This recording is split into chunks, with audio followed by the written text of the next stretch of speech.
Any discussion about Assam is incomplete without mentioning the Bard of Brahmaputra, Dr. Bhupen Hazarika and Kalaguru Vishnu Prakash Rabha. They have embraced the very core of Assamese identity with their great contribution in the field of art and music. The eco-charms of Class 7 A and C are here to pay tribute to these legendary stalwarts. Hurare devulare rupare hikoli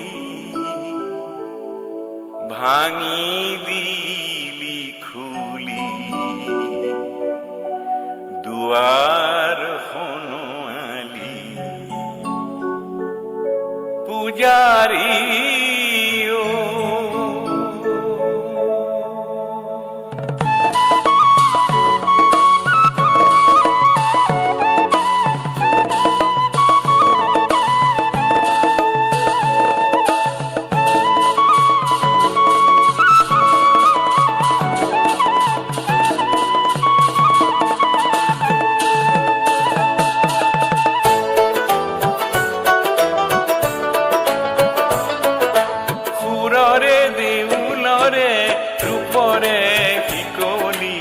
ভাঙি দিলি খুলি দুয়ার হনুমালি পূজারি ও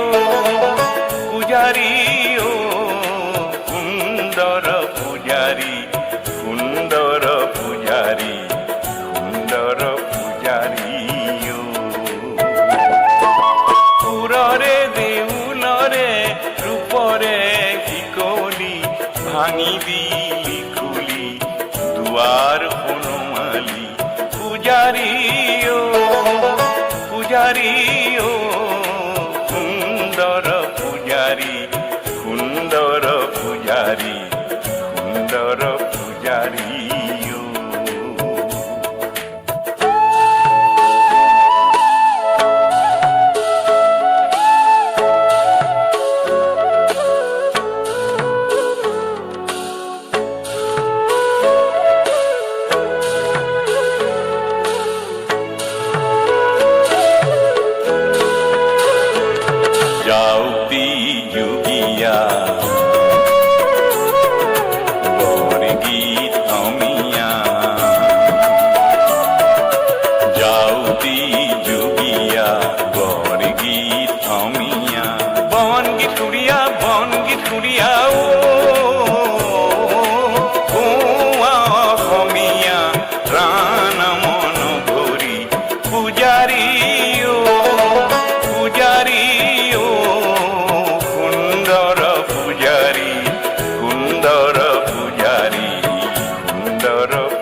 কলাগুৰু বিষ্ণুপ্ৰসাদ ৰাভা অসমৰ সাংস্কৃতিক জগতৰ এক অমূল্য ৰত্ন। এই মহান ব্যক্তিগৰাকীৰ সৃষ্টিশীলতা সংগীত, নাটক, নৃত্য আৰু সাহিত্যত পৰিচিত হৈছিল। তেওঁ কলাগুৰু উপাধিৰে সম্বোধিত কাৰণ অসমৰ সংস্কৃতিক পৰিচায়ক হিচাপে তেওঁ গভীৰ প্ৰভাৱ পেলাইছিল। বিষ্ণুপ্ৰসাদ ৰাভা কলাগুৰু বুলি কোৱা হয় কাৰণ তেওঁ অসমীয়া সংস্কৃতি, কৃষ্টি আৰু শিল্পকলাৰ ক্ষেত্ৰত অপৰিসীম অৱদান আগবঢ়াইছিল। তেওঁ নাটক, সংগীত, নৃত্য আৰু সাহিত্য জগতত নতুন দিশ উন্মোচন কৰিছিল। কলাগুৰু বিষ্ণুপ্ৰসাদ ৰাভাৰ সৃষ্টিকৰ্ম আৰু অৱদান অসমীয়াৰ গৌৰৱ হিচাপে চিৰকাল জীয়াই থাকিব।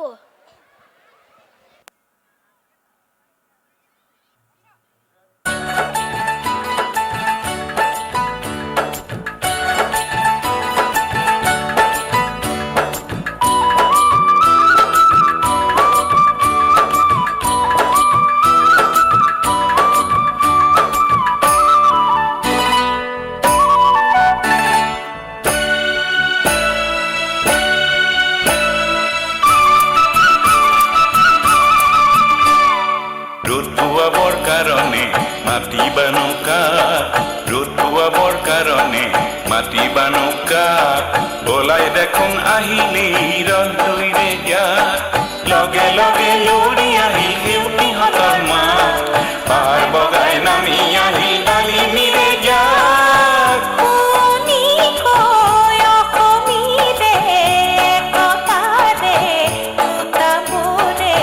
মূৰাতে ললেহি পাত ও আইতা আইতা এনে আইতা নাচনি এটাতে নাতিনিৰে বিয়া অসম আকাশ পোহৰ হ'ব উৰুলিটি বিয়া ও আইতা আইতা এনে আইতা নাচনি এটাতে নাতিনিৰে বিয়া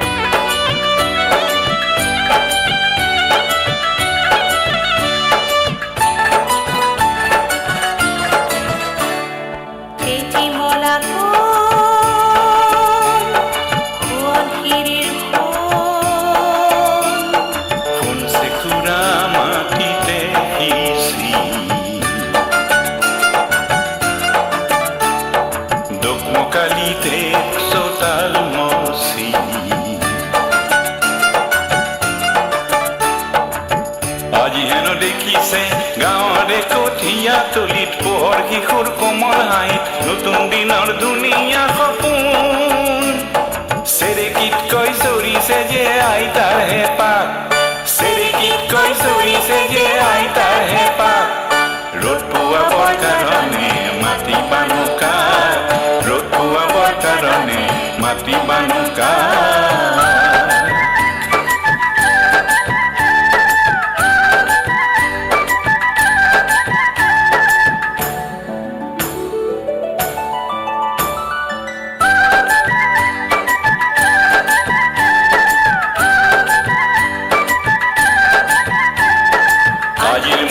গাভৰুৱে টপটপাই ওলালে হেংগানে মাকো দেখি কৰবাতে লুকালে মূলাই আদি সমাজত চেনে চেলেং লগালে সজাবলে পৰাবলে ৰ'দ পোৱাবৰ কাৰণে মাটি বানুকা ৰ'দ পোৱাবৰ কাৰণে মাটি বানুকা ওলাই দেখোন আহিলি ৰন্ধুইৰে ইয়াত লগে লগে লৰি আহিল সেউতিহঁতৰ মাত পাৰ বগাই নামি আহিল ডালিমিৰে ইয়াত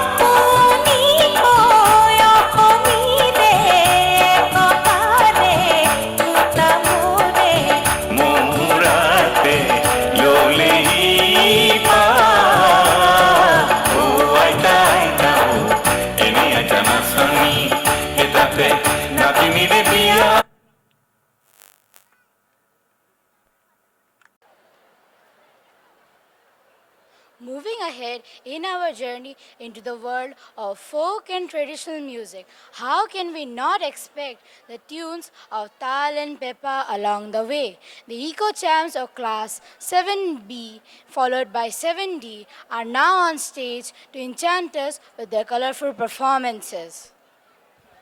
সুধাকন্ত ডক্টৰ ভূপেন হাজৰিকা আৰু কলাগুৰু প্ৰসাদ ৰাভাৰ নাম উল্লেখ নকৰাকৈ আমাৰ অসমৰ আলোচনা অসম্পূৰ্ণ। ভাৰতৰত্ন আৰু আমাৰ অসমবাসীৰ গৌৰৱ ডক্টৰ ভূপেন হাজৰিকা এগৰাকী সংগীতজ্ঞ, গায়ক, কবি আৰু চলচ্চিত্ৰ নিৰ্মাতা আছিল। তেওঁ অসমীয়া সংস্কৃতিৰ এক অমূল্য ৰত্ন। তেওঁ গোৱা গানসমূহে অসমীয়াৰ মাটি মানুহৰ অনুভৱ আৰু সমাজৰ চেতনা প্ৰকাশ কৰিছে। তেওঁ অসমৰ পৰিচয় বিশ্বমঞ্চত উপস্থাপন কৰিছে। তেওঁৰ সংগীতৰ দ্বাৰা অসমীয়াৰ এক নতুন পথ প্ৰদৰ্শন হৈছে। তেওঁ পদ্মশ্ৰী, পদ্মভূষণ আৰু জাতীয় চলচ্চিত্ৰ পুৰস্কাৰৰ দৰে সন্মান লাভ কৰি অসমীয়াৰ গৌৰৱ বঢ়াইছে। আজিৰ এই মঞ্চত আমি সুধাকন্ত ডক্টৰ ভূপেন হাজৰিকাৰ অৱদানক স্মৰণ কৰি তেওঁৰ সংগীত আৰু সংস্কৃতিৰ প্ৰতি আমাৰ কৃতজ্ঞতা জ্ঞাপন কৰিছোঁ।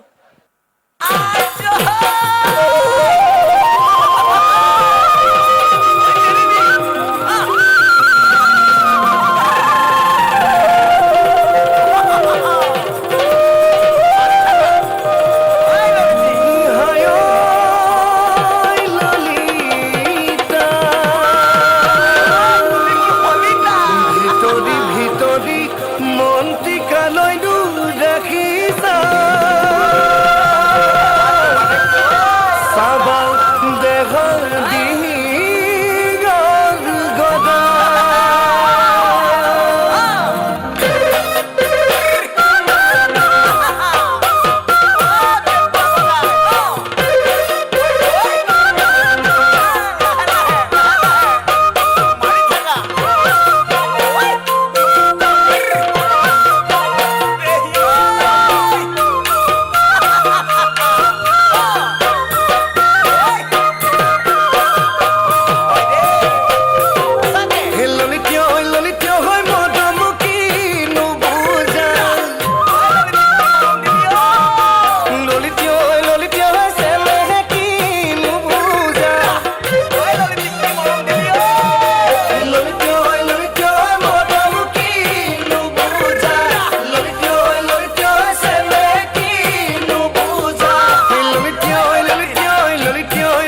মধুদান বদাৰণ দেব বৰণ বৰবাৰি জলুসন চক্ৰধৰণ